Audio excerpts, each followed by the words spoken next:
ಹೇಗಿದೆಯಮ್ಮ ಮನೆ? ನಿನಗೆ ಇಷ್ಟ ಆಯ್ತಾ? ಅಣ್ಣನೂ ಬಂದಿದ್ರೆ ಚೆನ್ನಾಗಿರ್ತಿತ್ತು. ಅಯ್ಯೋ ಬಿಡಮ್ಮ, ಅವನು ಇವತ್ತೇ ಮೊದಲನೇ ದಿನ ಕೆಲ್ಸಕ್ಕೆ ಹೋಗ್ತಿರೋದು. ಇವತ್ತು ಲೇಟ್ ಆಗಿಬಿಟ್ರೆ ಆಮೇಲೆ ಮೊದಲನೇ ದಿನನೇ ಈ ಥರ ಮಾಡಿದ್ರಲ್ಲ ಅಂತ ಇನ್ನು ಓನರ್ ಏನಾರು ಅನ್ಕೋತಾರೆ. ಬಿಡು, ಸಾಯಂಕಾಲ ಡ್ಯೂಟಿ ಮುಗಿಸ್ಕೊಂಡು ಬಂದು ನೋಡ್ತೀನಿ ಅಂತ ಅಂದ. ಸದ್ಯಕ್ಕೆ ಮನೆ ಸಾಕು ಬಿಡಮ್ಮ. ಈಗ ನಾವಿರೋ ಪರಿಸ್ಥಿತಿನಲ್ಲಿ ಈ ಮನೆ ಇರೋದೇ ಹೆಚ್ಚು ಅಂತ ಅನ್ಕೊಬೇಕು. ಆ ಪರಿಸ್ಥಿತಿಗೆ ಬಂದಿದ್ದೀವಿ. ಇರಲಿ ಬಿಡು, ಏನು ಮಾಡೋಕ್ಕಾಗಲ್ಲ. ಇವರು ಓನರ್ ಎಲ್ಲಿ ಹೊರಗಡೆ ಇದ್ದಾರಾ? ಅಲ್ಲ, ಅವರು ಪಕ್ಕದ ಮನೆಯಲ್ಲೇ ಇರೋದು ಅಂತ ಅಂತೆ. ಹೌದಮ್ಮ, ಅವರು ಓನರು ಪಕ್ಕದಲ್ಲೇ ಇರೋದು. ಅಯ್ಯೋ, ಓನರ್ ಅಕ್ಕಪಕ್ಕದಲ್ಲಿ ಇತ್ತು ಅಂತಂದರೆ ಆಮೇಲೆ ಕಿರಿಕಿರಿ ಮಾಡಿದ್ರೆ ಏನಮ್ಮ ಮಾಡೋದು? ಅಲ್ಲ, ಏನು ಮಾಡೋದು?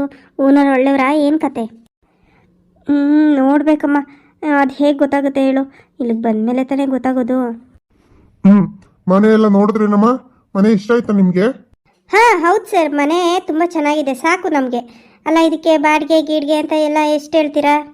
ನೋಡಿ ಅಮ್ಮ, ಬೆಂಗಳೂರಲ್ಲಿ ಮನೆ ಹುಡ್ಕೋದು ಎಷ್ಟು ಕಷ್ಟ ಅನ್ನೋದು ನಿಮಗೂ ಗೊತ್ತು. ಈ ಮನೆಗೆ ಮುಂಚೆ ಇದ್ದವರು 10,000 ಬಾಡಿಗೆ ಕೊಡ್ತಾ ಇದ್ರು. ಮತ್ತೆ ಕರೆಂಟ್ ಬಿಲ್ಲು, ವಾಟರ್ ಬಿಲ್ಲು, ಮತ್ತೆ ಈ BBMP ಇದು ಕಸ ಎಲ್ಲ ತಗೊಂಡು ಹೋಗ್ತಾರಲ್ಲ, ಅದ್ರದ್ದು ತಿಂಗಳು ಬಿಲ್ ಕಟ್ಟಬೇಕು. ಎಲ್ಲ ನೀವೇ ಕಟ್ಕೋಬೇಕು ನೋಡಿ. ಏನು 10,000ನಾ? ಅದು ಈ ಮನೆಗಾ? ಏನ್ ಮೇಡಮ್, ಇಷ್ಟು ವರ್ಷ ಯಾವ್ದು ಬಾಡಿಗೆ ಮನೆಯಲ್ಲಿ ವಾಸ ಮಾಡಿದ್ದಿಲ್ವಾ? ಏನ್ ಊರ್ ಕಡೆಯಿಂದ ಬಂದಿದ್ದೀರಾ? ಏನ್ ಕತೆ? ಇಲ್ಲೆಲ್ಲ ಬಾಡಿಗೆ ಅಷ್ಟೇ ಅಮ್ಮ, ಹಂಗೆಲ್ಲ ಬಾಡಿಗೆ ಕಮ್ಮಿಗೆಲ್ಲ ಸಿಗೋದಿಲ್ಲ.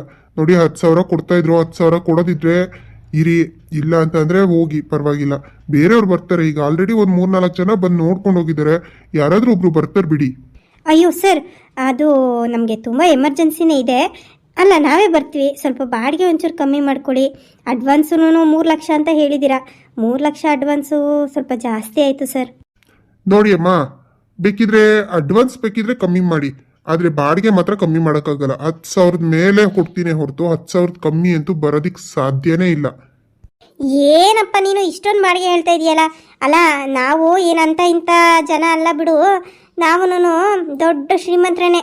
ಆದರೆ ಏನು ಮಾಡ್ತೀಯಪ್ಪ, ಏನೋ ಅನಿವಾರ್ಯ ಪರಿಸ್ಥಿತಿ, ಈ ಥರ ಬಂದು ಬಾಡಿಗೆ ಮನೇಲಿರೋ ಪರಿಸ್ಥಿತಿ ಬಂದೈತೆ ನೋಡು. ನೋಡಿ ಮೇಡಮ್, ನಿಮ್ಮ ಹಳೇ ಪರಿಸ್ಥಿತಿ ಎಲ್ಲ ಕೇಳ್ಕೊಂಡು ನನಗೆ ಏನೂ ಆಗಬೇಕಾಗಿಲ್ಲ. ನೋಡಿ, ಇವತ್ತು ಈ ಮನೆ ಬಾಡಿಗೆ ಕೇಳ್ಕೊಂಡ್ ಬಂದಿದ್ದೀರಾ. ನಾನು ಓನರ್ ಆಗಿ ಏನು ಹೇಳಬೇಕೋ ಹೇಳ್ತಾ ಇದ್ದೀನಿ. ಆಮೇಲೆ ಈ ಮನೆಯಲ್ಲಿ ಫರ್ನಿಚರ್ ಎಲ್ಲ ಅಲ್ಲಲ್ಲೇ ಇರುತ್ತೆ. ಫರ್ನಿಚರ್ ಕೂಡ ನಾನು ತಗೋತಾ ಇಲ್ಲ. ಫರ್ನಿಚರ್ಗೂ ಎಕ್ಸ್ಟ್ರಾ ಆ್ಯಡ್ ಮಾಡಬೇಕಾಗಿತ್ತು, ಬಟ್ ನಾನು ಆ್ಯಡ್ ಮಾಡ್ತಾ ಇಲ್ಲ. ನಮ್ಮ ಮನೆಯಲ್ಲೆಲ್ಲ ಹೊಸ ಫರ್ನಿಚರ್ಸ್ ಇರೋದ್ರಿಂದ ಸುಮ್ಮನೆ ಯಾಕೆ ಇದನ್ನ ಸೆಕೆಂಡ್ಸಲ್ಲಿ ಮಾರೋದು ಅಥವಾ ಗುಜ್ರಿಗೆ ಹಾಕೋದು? ಏನಕ್ಕೆ? ಬಂದವ್ರು ಯೂಸ್ ಮಾಡ್ಕೊಳ್ಳಿ, ಅವ್ರಿಗೂ ಅನುಕೂಲ ಆಗುತ್ತೆ ಅಂತ ಹೇಳಿ ಇಲ್ಲೇ ಬಿಟ್ಟಿದ್ದೀನಿ. ಆಯ್ತಾ? ಇದರಲ್ಲಿ ಯಾವುದು ಫರ್ನಿಚರ್ಸ್ ನಾವು ತಗೊಂಡು ಹೋಗ್ತಾ ಇಲ್ಲ, ಎಲ್ಲ ನಿಮಗೆ ಬಿಟ್ಕೊಡ್ತಾ ಇದ್ದೀನಿ. 10,000 ಬಾಡಿಗೆ ಕಮ್ಮಿ ಅಂತೂ ಇಲ್ವೇ ಇಲ್ಲ. ಬರೋ ಇಷ್ಟ ಇದ್ರೆ ಬನ್ನಿ, ಇಲ್ಲ ಅಂತಂದ್ರೆ ಬೇರೆ ಕಸ್ಟಮರ್ಸ್ ಇದ್ದಾರೆ, ಅಂದ್ರೆ ನೋಡ್ಕೊಂಡು ಹೋಗಿರೋರು ಇದ್ದಾರೆ, ಅವ್ರು ಬರ್ತಾರೆ ಬಿಡಿ ಅಮ್ಮ. ಅಯ್ಯೋ ಸರ್, ಆ ಥರ ಎಲ್ಲ ಮಾಡೋಕ್ಕೆ ಹೋಗಬೇಡಿ. ಇಲ್ಲ, ನಾವೇ ಬರ್ತೀವಿ. ನಮಗೆ ಮನೆ ಇಷ್ಟ ಆಗಿದೆ. ನನಗೂ ಫ್ಯಾಕ್ಟ್ರಿಗೆ ಹೋಗೋದಕ್ಕೆಲ್ಲ ಅನುಕೂಲ ಆಗುತ್ತೆ ಇಲ್ಲಿಂದ. ಹಾಗಾಗಿ ಇದೇ ಇರಲಿ, ಆಯಿತಾ? ಅಡ್ವಾನ್ಸು ಇವಾಗ 1 ಲಕ್ಷ ಕೊಟ್ಟಿರ್ತೀವಿ, ಆಮೇಲೆ 1 ಲಕ್ಷ ಕೊಡ್ಬೋದಾ? ನೋ ನೋ ನೋ ನೋ, ಇಲ್ಲಮ್ಮ, ಆಗಲ್ಲ. ಈ ಮನೆ ಖಾಲಿ ಮಾಡಿರೋಕೆ ನಾವು ಅಡ್ವಾನ್ಸ್ ವಾಪಸ್ ಕೊಡ್ಬೇಕಲ್ವಾ? ಈ ಮನೆಗೆ ಹಾಕಿರೋ ಬಂಡವಾಳ ಇದರಿಂದಾನೇ ತೆಗೆದು ಕೊಡ್ಬೇಕು ತಾನೆ, ನಾವು ಕೈಯಿಂದ ಕೊಡೋಕ್ಕಾಗಲ್ಲ. ನೋಡಿ, ನೀವೀಗ 2 ಲಕ್ಷ ಏನು ಕೊಡ್ತೀರಾ ಅದನ್ನ ನಾನು ಈ ಮುಂಚೆ ಇದ್ರಲ್ಲ ಅವ್ರಿಗೆ ವಾಪಸ್ ಕೊಡಬೇಕಾಗಿದೆ. ಸೊ ನೀವು ಈಗಲೇ ಇನ್ನೊಂದು ವೀಕಲ್ಲೇನೆ ಈ ಮನೆಗೆ ಬರೋಕ್ಕೆ ಮುಂಚೆನೇ ಕ್ಲಿಯರ್ ಮಾಡ್ಕೊಂಡು ಬಂದ್ಬಿಟ್ರೆ ತುಂಬ ಒಳ್ಳೇದಮ್ಮ. ಹೌದಾ? ಸರಿ ಸರ್, ಆಯಿತು, ನಾನು ವ್ಯವಸ್ಥೆ ಮಾಡ್ತೀನಿ. ಸರಿನಮ್ಮ, ಆಯಿತು. ಈ ಮನೆಯಲ್ಲಿ ಎಷ್ಟು ಜನ ಇರ್ತೀರಾ? ನಾನು, ನನ್ನ ಮಗಳು, ನನ್ನ ಮಗ ಕಣಪ್ಪ. ನಾವು 3 ಜನ ಇರ್ತೀವಿ ನೋಡು. ಹೌದಾ? ಸರಿ, ಆಯಿತು. ನೋಡಿ, ಈ ಮನೆಯಲ್ಲಿ ತುಂಬ ಏನು ಗಲಾಟೆ ಹುಯ್ಯಿ ಅಂತ ಮಾಡಕ್ ಹೋಗ್ಬಿಡಿ. ಯಾಕಂದ್ರೆ ಪಕ್ಕದಲ್ಲಿ ನಾವು ಇರ್ತೀವಿ, ನಮಗೂ ಡಿಸ್ಟರ್ಬ್ ಆಗುತ್ತೆ. ಜಾಸ್ತಿ ಜನ ಕೂಡ ಕೊಡ್ಬಿಡಿ. ಎಷ್ಟು ಜನ ಹಿಂಗೆ ಬರ್ತಾರ? ಫಂಕ್ಷನ್ ಇತ್ತು, ಕಾರ್ಯ ಇತ್ತು, ಕಟ್ಲೆ ಇತ್ತು ಅಂತ ಅಂದ್ರೆ ಬಂದು ಸೈಲೆಂಟಾಗಿದ್ದು ಫಂಕ್ಷನ್ ಮುಗಿಸ್ಕೊಂಡು ಹೋಗ್ಬಿಡ್ಬೇಕು. ಇಲ್ಲ ಅಂತಂದ್ರೆ ನೋಡಿ ಅಮ್ಮ, ನಾವು ತುಂಬಾ ರೂಢಾಗಿ ನಡ್ಕೋಬೇಕಾಗುತ್ತೆ ನಿಮ್ಮ ಜೊತೆನಲ್ಲಿ. ಅಯ್ಯಯ್ಯೋ, ಇದೆಂತ ಕಂಡೀಷನ್ ಅಪ್ಪ? ಅಲ್ಲ, ಫಂಕ್ಷನ್ ಇತ್ತು, ಜನ ಬಂದ್ರು ಅಂತಂದ್ರೆ ಜನದ ಬೈಗೆಲ್ಲ ಬೀಗ ಹಾಕಕ್ಕಾಯ್ತದ ನಾವು? ಮಾತಾಡ್ಬಿಡಿ, ನಮ್ಮ ಮನೆ ಓನರ್ ಬೈತಾರೆ ಅಂತ ಹೇಳಿ ಹೇಳಕ್ಕಾಗುತ್ತಾ ನಾವು? ನೀ ಸರಿಯಾಗಿ ಹೇಳ್ದೆ ಬಿಡಪ್ಪ. ನೋಡಿ ಅಮ್ಮ, ನಮ್ಮ ಕಂಡೀಷನ್ಸ್ಗೆ ಒಪ್ಕೊಳ್ಳೋದಾದ್ರೆ ಇರಿ, ಇಲ್ಲ ಅಂತಂದ್ರೆ ಬಿಡಿ ಅಮ್ಮ. ಅಮ್ಮ, ನೀನು ಸುಮ್ಮನೆ ಇರು, ನಾನು ಮಾತಾಡ್ತೀನಿ. ಸರಿ ಸರ್, ಆಯಿತು, ನಾನು ನಿಮ್ಗೆ ಹೇಳ್ತೀನಿ ಸರ್. ಅಯ್ಯೋ, ನೀನೇನೆ ಎಲ್ಲದಕ್ಕೂ ಹೇಳ್ತೀನಿ ಅಂದ್ಕೊಂಡು. ಅಮ್ಮ, ಈಗ ಬಾ ನೀನು.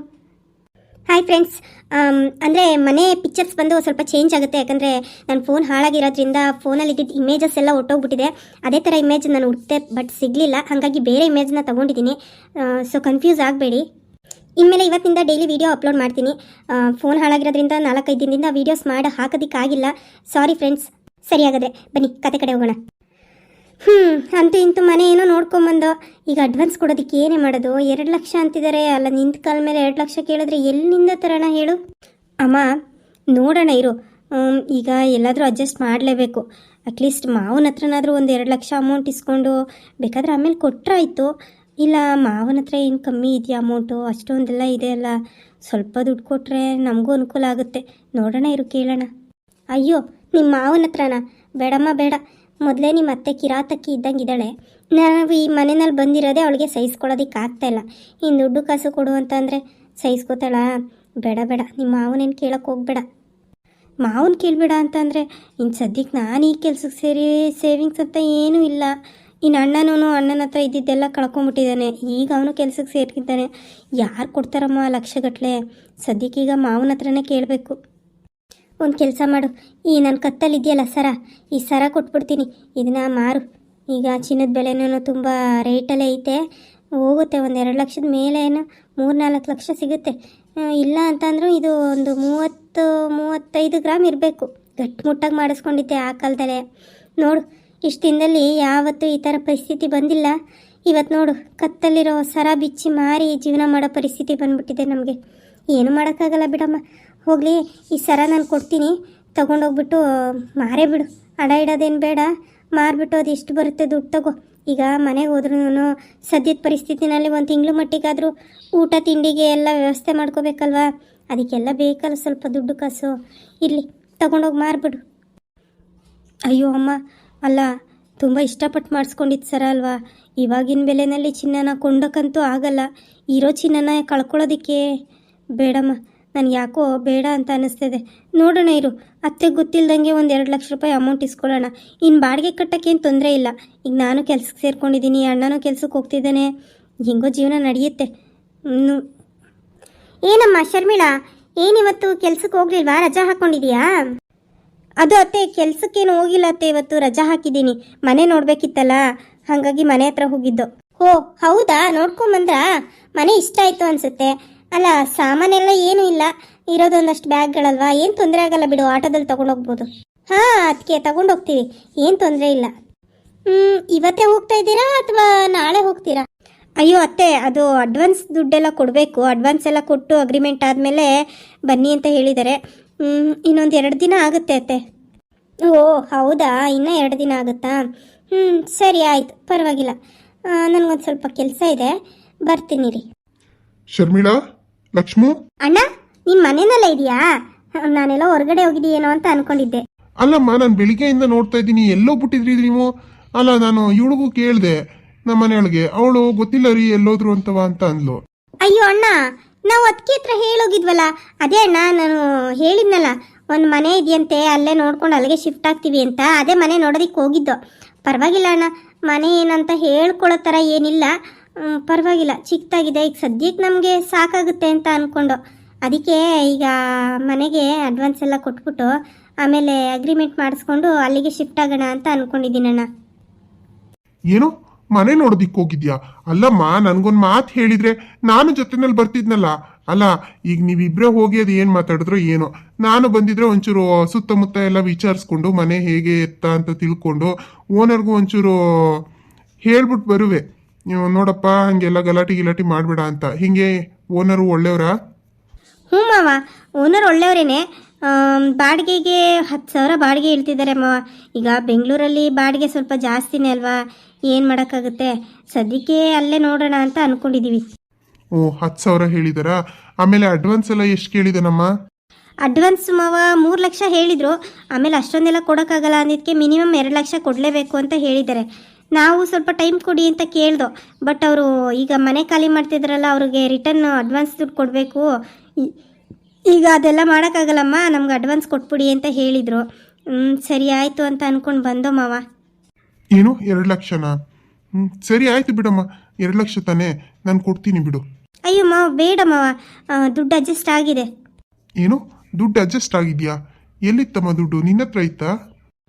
ಅದು ಮಾವ, ಅದು ಅಮ್ಮನ ಕತ್ತಲ್ಲಿ ಸರ ಇದೆಯಲ್ಲ, ಅದೇ ನೆಕ್ಲೆಸ್, ಅದನ್ನು ಮಾರಿಬಿಟ್ಟು ಅಡ್ವಾನ್ಸ್ ಕೊಡೋಣ ಅಂತ ಅಂದ್ಕೊಂಡಿದ್ದು.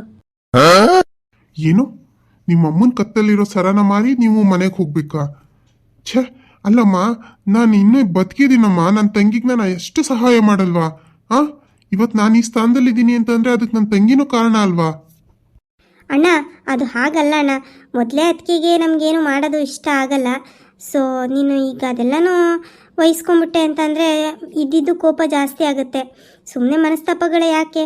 ಈಗ ಏನು ಈ ಕತ್ತಲ್ಲಿ ಈ ಚಿನ್ನದ ಸರ ಇಟ್ಕೊಂಡು ನಾನು ಏನು ಮಾಡಬೇಕು? ಹೊಟ್ಟೆಗೆ ಇಟ್ಟೇ ಇಲ್ಲ, ಜುಟ್ಟಿಗೆ ಮಲ್ಲಿಗೆ ಹೂವು ಅನ್ನೋ ಥರ ಪರಿಸ್ಥಿತಿ ಆಗಿದೆ ನಂದು. ಬಿಡೋಣ, ಏನು ಟೆನ್ಷನ್ ಮಾಡ್ಕೋಬೇಡ. ಈ ಸರನ್ನೇ ಮಾರಿಸ್ಬಿಟ್ಟು ನಾನು ಮನೆಗೆ ಹೋಗ್ತೀನಿ. ನನಗೇನಿದ್ರ ಅವಶ್ಯಕತೆ ಇಲ್ಲ ಬಿಡು.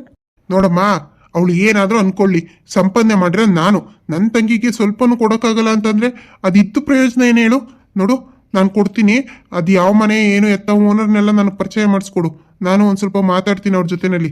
ಈಗ ನಾನು ಈ ಥರ ಬೆಂಬಲವಾಗಿ ನಿನ್ಗಿದ್ದೀನಿ ಅಂತ ಅಂದರೆ ಸ್ವಲ್ಪ ನಿನಗೂ ಧೈರ್ಯ ಇರುತ್ತೆ ನೋಡು. ಅವನು ಓನರ್ ಏನಾರು ಕಿರಿಕಿರಿ ಮಾಡ್ದ ಅಂತಂದರೆ ನಾನು ನೋಡ್ಕೋತೀನಿ ಅವಾಗ.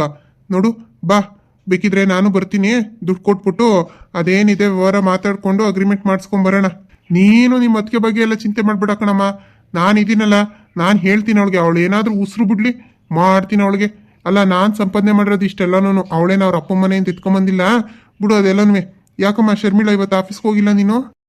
ಅದು ಮಾವ, ಅದು ಮನೆ ನೋಡಬೇಕಿತ್ತಲ್ಲ, ಹಾಗಾಗಿ ಅಣ್ಣನೂ ಕೆಲ್ಸಕ್ಕೆ ಹೋದ. ಇವತ್ತು ಮೊದಲನೇ ದಿನ, ಹಂಗೆಲ್ಲ ಉಳ್ಕೊಳಕ್ಕಾಗಲ್ಲಮ್ಮ. ಬೇಕಿದ್ರೆ ಸಾಯಂಕಾಲ ಬರ್ತೀನಿ, ನೋಡ್ತೀನಿ. ಅಮ್ಮಂಗೆ ಇಷ್ಟ ಆದರೆ ಸಾಕು. ಜಾಸ್ತಿ ಮನೆಯಲ್ಲಿರೋದು ಅಮ್ಮನೇ ಅಲ್ವಾ. ಅಮ್ಮಂಗೆ ಇಷ್ಟ ಆಗಲಿ, ಅಕ್ಕಪಕ್ಕದಲ್ಲೆಲ್ಲ ಜನ ಯಾವ ರೀತಿ ಒಳ್ಳೇದ ಕೆಟ್ಟದ್ದ, ಏರಿಯಾದಲ್ಲಿ ಹೆಂಗಿದ್ದಾರೆ ಏನು ಎತ್ತ ಅವ್ರು ನೋಡಲಿ. ಅವ್ರಿಗೆ ಇಷ್ಟ ಆಯಿತು ಅಂತಂದರೆ ಹೋದ್ರಾಯ್ತು ಅಂತ ಹೇಳ್ಬಿಟ್ಟು ಹೋದ ಅವನು. ಹಾಗಾಗಿ ನಾನು ಅಮ್ಮನ ಕರ್ಕೊಂಡು ಹೋಗ್ಬಿಟ್ಟು ಬಂದೆ ಮಾವ. ಹೌದಾ? ಸರಿ, ಆಯಿತು ಬಿಡು, ಹೋಗಲಿ. ನೀನು ಸ್ವಲ್ಪ ಯೋಚನೆ ಮಾಡಮ್ಮ. ಈಗ ನೋಡು, ಗಂಡ ಮಗು ಇಲ್ಲದೆ ಬದುಕೋದು ಸ್ವಲ್ಪ ಕಷ್ಟನೇ. ಬದುಕೋಕ್ಕಾಗಲ್ಲ ಅಂತ ಹೇಳ್ತಾ ಇಲ್ಲ ನಾನು, ಆದರೆ ಸ್ವಲ್ಪ ಕಷ್ಟ ಆಗುತ್ತೆ ನೋಡು. ಇಲ್ಲ ನಿನ್ನ ಗಂಡ ಬೇಡ ಅಂತಂದರೆ ನೀನು ಬೇರೆ ಮದುವೆ ಮಾಡ್ಕೋತೀಯಾ? ನೋಡು, ಎಷ್ಟು ದಿನ ಅಂತ ಹಿಂಗೆ ಜೀವನ ಮಾಡ್ತೀಯ ಹೇಳು? ನಿನಗೂ ಒಂದು ಜೀವನ ಇದೆ, ಇನ್ನೂ ಚಿಕ್ಕ ವಯಸ್ಸು. ಈ ವಯಸ್ಸಲ್ಲೇ ನೀನು ಎಲ್ಲನೂ ಬಿಟ್ಬಿಟ್ಟು ಈ ಥರ ಜೀವನ ಮಾಡ್ತೀನಿ ಅಂದರೆ ಕಷ್ಟ ಆಗುತ್ತಮ್ಮ. ನೋಡು, ಬೇಕಿದ್ರೆ ಇನ್ನೊಂದು ಮದುವೆ ಮಾಡ್ಕೋತೀಯಾ? ಹುಡುಗನ ಹುಡುಕ್ಲ ನಾನು? ಮಾವ, ನನಗೆ ನಾನು ಮಾಡಿರೋ ತಪ್ಪು ನನಗೆ ಅರ್ಥ ಆಗಿದೆ. ಅಲ್ಲ, ನಾನೇ ಸರಿ ಇಲ್ಲ. ಇನ್ನು ಯಾರ ಬಗ್ಗೆ ಏನು ಮಾತಾಡಲಿ ಹೇಳಿ? ನೋಡೋಣ ಬಿಡಿ, ಅದ್ರ ಬಗ್ಗೆ ನಾನು ನಿಮ್ಮ ಹತ್ರ ಮಾತಾಡ್ತೀನಿ. ಈಗ ಅದ್ರ ಬಗ್ಗೆ ಯೋಚನೆ ಮಾಡೋದು ಬೇಡ ಅಂತ ಅನ್ಕೊತೀನಿ. ಸರಿ ನಮ್ಮ, ಆಯಿತು, ಯೋಚನೆ ಮಾಡು. ನಿನ್ಗೆ ಯಾವತ್ತು ನನ್ನ ಗಂಡ ಬೇಕು ಅಥವಾ ನಾನು ಇನ್ನೊಂದು ಮದುವೆ ಮಾಡ್ಕೋತೀನಿ ಏನಾದರೂ ಒಂದು ತಲೆಗೆ ಯೋಚನೆ ಬರುತ್ತೋ ನನ್ನ ಹತ್ರ ಬಂದು ಹೇಳಮ್ಮ. ನಾನು ಅದಕ್ಕೆ ವ್ಯವಸ್ಥೆ ಮಾಡಿಕೊಡ್ತೀನಿ. ನಿನಗೆ ನಿನ್ನ ಗಂಡನೇ ಬೇಕು ಅಂತ ಅಂದ್ರೂ ಬೇಕಿದ್ರೆ ಹೇಳು. ಜೊತೆಲೇ ಹೋಗಿ ಕೂತು ಮಾತಾಡಿ ಬಗೆಹರಿಸಿ ನೀನನ್ನ ನಿನ್ನ ಗಂಡನ ಮನೆಯಲ್ಲಿ ಬಿಟ್ಬಿಟ್ಟು ಬರ್ತೀನಿ. ಅಲ್ಲ, ಗಂಡನ ಮನೆಗೆ ಹೋಗೋದು ನೀವು ಹೇಳಿದಷ್ಟು ಸುಲಭ ಇಲ್ಲ ಮಾವ. ಅಂದರೆ ನಾನೇ ತಪ್ಪು ಮಾಡಿರೋದ್ರಿಂದ ಯಾವ ಮುಖ ಇಟ್ಕೊಂಡು ಬರಲಿ ಹೇಳಿ? ಇಲ್ಲ, ಬೇಡ ಮಾವ, ನಾನು ಹೇಳ್ತೀನಿ. ಆ ಥರ ಏನಾದರೂ ಇದ್ದರೆ ಹೇಳ್ತೀನಿ ಮಾವ. ಸರಿ, ಆಯಿತು. ಅಡುಗೆ ಆಗಿರ್ತೇನೋ, ಹೋಗಿ ಊಟ ಮಾಡಿ ರೆಸ್ಟ್ ಮಾಡಿ. ನನಗೊಂದು ಸ್ವಲ್ಪ ಹೊರಗಡೆ ಕೆಲಸ ಇದೆ, ಮುಗಿಸ್ಕೊಂಬರ್ತೀನಿ. ಸರಿ ಮಾವ, ಆಯಿತು.